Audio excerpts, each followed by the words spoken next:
Mario plus Rabbids Sparks of Hope is a sequel to Mario plus Rabbids Kingdom Battle, an early Nintendo Switch game that gamers didn't realize they wanted until they played it. There was a lot of speculation on what kind of game it would be during the leaks, and the idea of Mario using guns was something nobody ever thought would happen. As it turned out, Kingdom Battle was a delicious hybrid of Reese's Peanut Butter Cup proportions.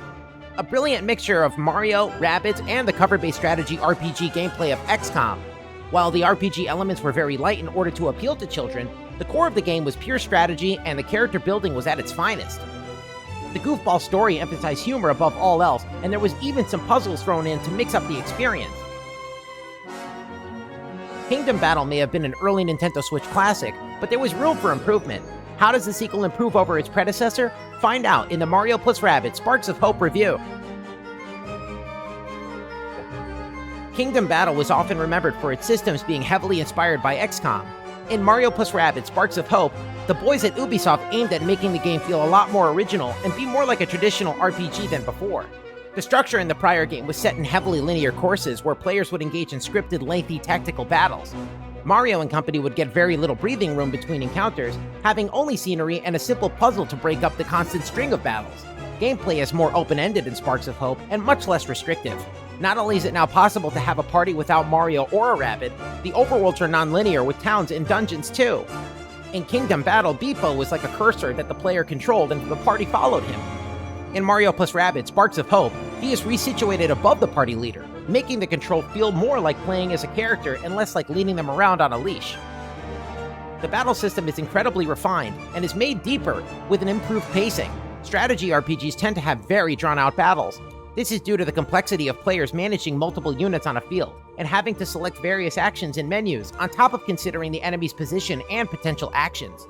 Mario plus Rabbids Sparks of Hope streamlines the experience in an innovative and creative way. There is no more grid to account for, and party members are freely controllable in analog movement. Commands are now mapped to buttons instead of menus, making the battles flow smoothly like an action game. Encounters are much faster paced now. There is less time wasted on navigating interfaces, and it is like the strategies are immediately translated from the player's brain straight to the battlefield in an instant. It is still a deliberate and methodical strategy game, but now it has a sense of energy and responsiveness. Not all battles are simple. Some have specific requirements like defeat only specific enemies, get to a location, or survive a heavy onslaught of powerful foes. While there is still the odd fodder fight with weak mooks, Mario plus Rabbids Sparks of Hope keeps the encounters interesting. Not counting the intro and final area, there are 5 planets where most of the game is set.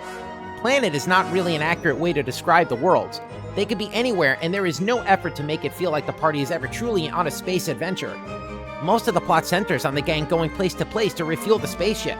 The cast does help out a lot of characters along the way and can even participate in side quests. There is not a larger overarching story aside from heading towards the big bad.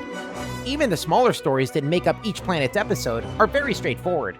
There is no character development, and the most players can expect is the banter between Beepo and Genie, his sarcastic AI companion. Mario plus Rabbids Sparks of Hope doesn't need to be an elaborate story with complex characters. One of the reasons why Super Mario RPG Legend of the Seven Stars, or the first 2 Paper Mario games are so beloved, was because there was a complete package of great gameplay and had some character development. For a lighthearted kids game, Mario plus Rabbids Sparks of Hope will deliver the kind of drama that most people would expect from a title that features obnoxious jabbering gremlins. The only real surprise is that the Rabbids have voices now. This is the extent that these characters get fleshed out. Ubisoft goes full-on embracing cringe with Edge's try-hard edginess. She carries a massive buster sword and does all kinds of anime-style posing. What makes this character charming is the fact that she's a lumpy rabbit that is really desperately trying to look cool at all times. There is very little connections to Kingdom Battle. How Spawny could have fused Edge with whoever is never revealed, nor how Rabbid Rosalina was created. The washing machine is also nowhere to be seen. Thankfully, we see how Rabbid Luigi gets his pants. While the story may not matter in a goofy RPG full of drooling mascots, Mario plus Rabbids Sparks of Hope does have a feature that subverts its incredible gameplay.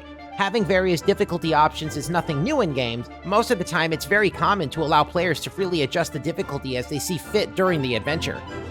Sparks of Hope takes this too far by giving players a toggle for invincibility that can be activated in the settings or at the beginning of the battle screen. Having an easy mode should have been good enough, but being able to completely invalidate all the careful planning that players put into their team cheapens the experience.